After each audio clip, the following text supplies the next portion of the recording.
being a creative isn't just about the work you do or the things you post or this and the other. It's about yourself and being able to look after yourself and be able to produce things at your best ability. So for me, finding my creative identity, I always wanted to be, the best music video director. Music's always been a thing. I studied music. I didn't even study, film or TV or nothing like that. I just studied music. So I always wanted to go into music videos and things like that. So I thought my purpose was to create the best music videos and be the best person, and in the short term, be the best music video director and influence other people.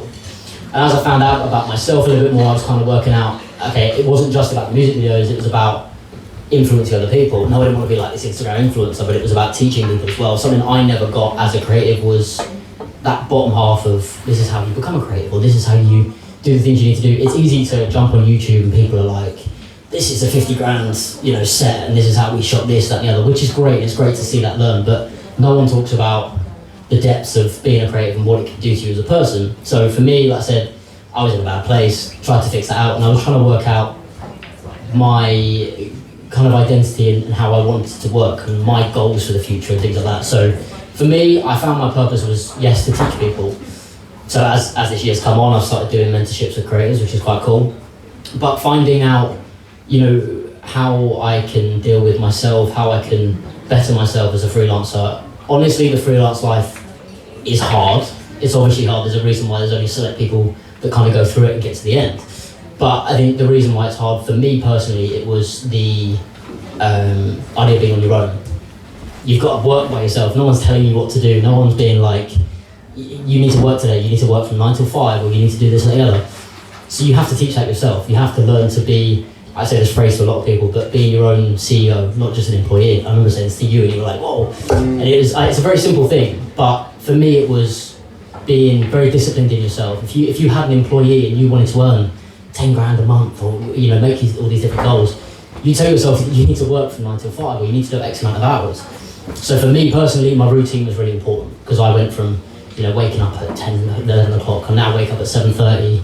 I spend an hour and a half before I start working. I was just working out kind of how I wanted to do my days and how I wanted to do my weeks. And the benefit of being a creative is the freedom. So work it out, spend your time figuring out your best patterns. For me, it's waking up, spending time, doing a little bit of work, going to the gym, coming home and locking in. And I will lock in for 2 hours, wait an hour, 2 hours, that kind of thing. It's just a way of developing yourself is about, I think, looking after yourself and finding the ways that works best for you. And it all comes from your goals and things like that as well, which again is a whole other story, but goals is I think the bottom half of it. I started one-to-one mentorship obviously just in December, and my big thing was figuring out people's goals. And some people's goals were like, I want to get 1 or 2 retainers. Okay, think about 10 years time, think about 15 years time, because without those extraordinary goals, what are you doing this for now? So for example, if someone said they wanted, their goals are Lamborghini, cool. It's a weird goal, but go for it, like that's your thing. If you want a Lamborghini, cool, so what we're talking about, like £200,000. How are you gonna get that £200,000? In a year, let's say, you need to earn X amount of money in a certain amount of months. Cool, break that down into 4 weeks. Cool, what are you gonna do in 4 weeks? What are you gonna do in a week? What are you gonna do in a day to make sure you get that at the end of the year? So for me, let's say it's a financial goal, you break it down. I had someone come to me, they said they wanted 2 retainers in 6 weeks. Why can't you get that in a week? Why is it taking you 6 weeks to message, let's say, 2 people to get those retainers? It's a very simple thing, and it's a case of dividing up your time and your goals to be able to achieve those goals, for example. So it can be very complex, but I think once you understand yourself, it's very easy to understand your times and kind of the freelance life in that sense.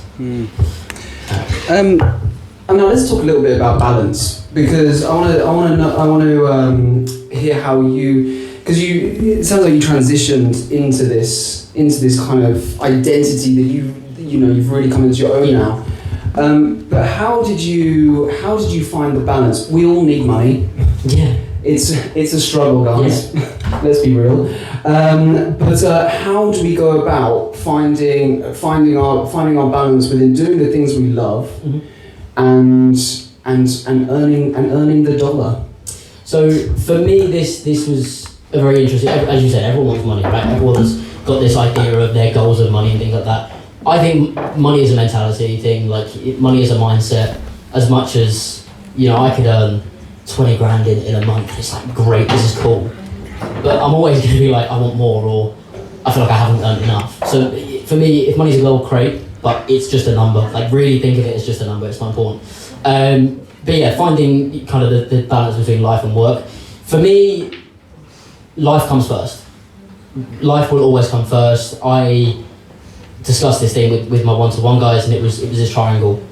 And the bottom of that triangle is yourself, it's your mentality, it's your health, all these different things. So for me, that's walking for 20 minutes in the morning, it's no phone for the first hour of the day, it's going to the gym 4 times a week. It's all these non-negotiable things that you need to do throughout that week that's going to fill your cup as a person. You're not going to get to the end of the week and go, oh my God, I'm tired, or I haven't done enough. Like, the reason why you feel that is because you haven't filled those little bits of voids that is your health. So that's your bottom bar. This tier can go up and up and up, but that is your bottom bar. Without that bottom bar, everything else I speak about now, it doesn't matter, it's going to fall down. So your next thing is your retainers, for example. For me, retainers are a huge thing. They keep things going, they keep the things financially. Can you explain the retainers? Retainers, sorry.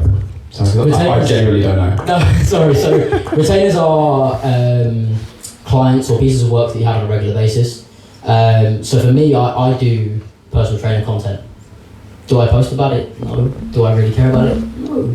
I don't actually enjoy doing it that much. But is it something that I know is a niche? Yes. Is it something that I know brings in money for me on a regular basis? Yes. So the idea of me going through my week, well, let's say a month. My weeks, I look after myself, I do what I need to do.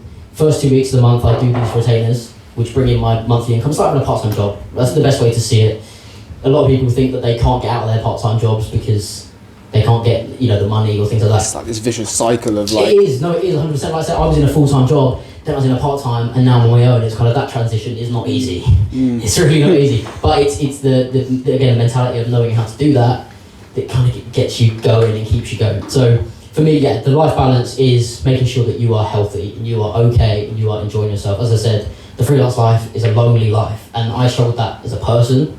I always have struggled with loneliness. I've always depended on people. I've always done all these different things, and like I said, my coach last year, I went to him for business. I was like, yeah, my business booming. I had a conversation with him, and he was like, you're not okay. And I was like, no, I'm really not. So it was all about mentality as well, and it was a lot of things I was holding in, and for me, I thought, I should get work. And it doesn't work like that. You really have to make sure that you are bettering yourself as a person before you can start doing this, because it's not as easy as waking up, going to a 9 to 5, going home, having dinner, and going to sleep. And if you want to go out on the weekend, go for it. But it depends on what you want. If you want a freelance life, you have to accept that you need to push, you need to be a different person. I think if people do want to be a freelance creative and they do want to have that freedom in life of money and time and things like this, if you want that and you think you're passionate about it, then do it. I don't really know the people who I think struggle with, the people that get to this point of it's lonely, I can't earn enough money, I need another job, that people break. And I get it, I did exactly the same thing. Like I actually got sacked from my full-time job because I wasn't happy, and I broke out a little bit and left. I was like, I can do this by myself. Of course I can. Hell no, I could not do it by myself at all. I had to get a part-time. But that's because I broke and I realised I couldn't do this and blah blah blah. And then again, a year later, come forward, I realised that. I started learning about that, and I started learning about myself and being able to work on that. So life balance, yeah. So the bottom bar, looking after yourself. Second bar is your retainers, which is your regular income, the thing that keep you going, the things that stops you worrying about money, the things that stops you worrying about whether it's rent or phone bill or whatever it is. And then the third bar above that, in my opinion, it can kind of differ, depends on your goals. The next thing is kind of the bigger projects that you want to do. The ones that if people say no to, doesn't matter, because you've got those retainers and you're a happy person. If you get this X amount of budget job or this music video you want or this commercial you want, great, it's a bonus. But if you don't, cool, it doesn't matter. You've got the money you need and you are a happy, healthy person. Those are the kind of the two core factors. From there, you can do, in my opinion, whatever you want to do. Like if you want to go away for 2 weeks and you're happy at the X amount of money you're working, do it. Do it. I mean, I went away for, I think it was like a week, like a few months ago, and that was purely because I'd done a shed load of work. I'd done a good amount of work. I just wanted to relax. I wanted to look after myself and recover a bit. Something I speak to people about a lot is recovery. So after a shoot day, I would spend a day off, which seems quite lazy, but if I don't have that day off, the day after that, I'm just tired. By the end of the week, I'm tired, and then it comes back to that bottom bar of I've not looked after myself. Why do I feel this way? Because I haven't looked after myself. Something as little as that. I think, again, one big thing for me was like journaling last year. Very big mindset and very big like looking at myself and why do I feel tired, or why do I not feel accomplished, or why do I feel like I'm not good enough? Again, imposter syndrome, huge problem. I'm sure everyone, if you're creative, has had that at some point. You feel like I'm not good enough, I've not done enough. But figuring out why that is, you know, have you looked after yourself in that week, or have you sent X amount of DMs to all the people that you want to work with? If you haven't, that's why. It's not because you're not good enough, it's just you haven't done the things that you think you want to do. So again, someone who wanted X amount of retainers, I was like, well, how many people have you messaged this week? He was like, none. I was like, how are you going to get these retainers? He's like, well, my work's good enough, people will come to me. No, they won't. Like, people don't know who you are half the time. Instagram is, and any other platform is so saturated. So reaching out to people, I would always say, is a huge thing. I did exactly the same thing. Did an experiment at the beginning of the year. I spent 2 weeks not messaging anyone. How much work do I have? None. So my work was great, absolutely, but people don't always see that, right? It just is what it is. I'm 7 years in the industry, and I'm still DMing people. I sent 20 DMs 2 days ago. I've got 4 pieces of work and 5 meetings next week. It's like you said, you are the CEO. Exactly. I think it's just like as soon as you said that, when you said that before, when we had our chat, it really resonated with me, because something I've kind of been feeling, or something I've been kind of like saying out into the world, is you are your brand. You know, we talk about branding. Everything within you, like you were saying about this triangle, and you know, your mental health, your mental state. Yeah. You know, your even the shitty jobs we all don't want to be doing. It's all a part of that. I enjoy the PT stuff. I do it. Like I said, I spend 5 or 6 days a week in the first 2 weeks of the year doing them. But the thing is, because I work at ASOS, right? And I don't like enjoy. I don't love working at ASOS. Actually, I do love it. It's not too bad. But I don't, like, it's not like, you know what I mean. Like, I want to be doing this all the time, and I want to be running the community and doing all this. But what I've started to see, especially in the last year, is I've tried to, it's about changing my perspective and going like, okay, cool, I may not like ASOS, but actually, like, I'm so busy all the time trying to do all these different things and hustle and messaging and doing all these things, being the CEO, that actually that's my time to chill. That's my time to actually like have some time where I don't have to think about all this stuff. Because guys, we need that time to not think about all of this different creative stuff we're doing. We need time to just shut off and focus on that bottom pillar of that triangle. I go through periods where I'm like, you don't think you need it. You really don't. You think, I'm fine, I'm working, I'm good. Do you know what I mean? Like, if we love our job, we'll work 24/7. Yeah, kind of, but you're gonna burn out. Like you are, and everyone obviously talks about it all the time. For me, it was a big thing. I'd get through the end of the week and I'd just be depressed, and I'd be like, I'm working so hard, but I'm not getting anywhere, like this, that, and the other. But that's because I was working so hard. Like, chill out a little bit. You know, I got to that point when I got sacked from that job a couple of years ago. I went to Italy for, I think it was a week by myself, and I was like, do you know what? I'm just gonna work on myself for a bit, just relax. And I know work on yourself is such a thing to say, but it's like, I had to, you know what I mean? I had to spend that time. I did it a year later. I had a project in Wales. I spent an extra 3 or 4 days in Wales. I was in an Airbnb that had no service, no Wi-Fi, nothing, and it was the best thing I did. I sat there, and things like, I know it sounds silly because it sounds silly to me a year ago, meditation and silence and being bored in your own time is so important. And even things like, you know, if your work is great at home, let's say you've got a 10-minute break in between your work blocks, as I like to call them. You spend that 10 minutes looking on TikTok, God, do you want to go back to work? No. You want to sit there and you want to continue what you're doing. You'll lose track of time. You'll continue on Instagram. You'll continue on TikTok. If you really want to make sure that your work blocks are solid, you make sure that those breaks are the most boring 10 minutes of your life, because you will go back to work and you'll be happy to be back at work. It's a really important thing, I think. But yeah, recovery is so key, and I think recovery doesn't mean sitting down on like I say, on TikTok or whatever it is, or going out drinking and things like that. I get it. It's a way of people's downtime. But are you going to feel shit the next day? Yeah, you will. And I'm not saying people don't go out, don't drink, because it's a thing. People do it. I don't do it anymore, but that's just for me. But it's like, acknowledge that you're going to feel naff the next day. Acknowledge the fact that tonight's a write-off, tomorrow's probably a complete write-off as well. But that means the day after, I've got to be on it. I know what I have to do this week. So again, I'm not saying don't have fun. it's not the case at all, because that's why we do what we want to do, to have fun and have that balance. But just recognise what you're doing and recognise where it's going to impact you and things like that. So yeah, recovery is important, but the right recovery. Yeah. No, amazing. And now what I think we should do is we've got a bit of time for some questions, some Q&A vibes. So we've got a branding expert here, guys. He helps so many people with their brand. Does anyone in this room have a question about their own brand that they want answering? They want a little bit of advice on or anything? The floor is yours. I'll come up and give you the mic. Put your hand up, guys. Anyone at all?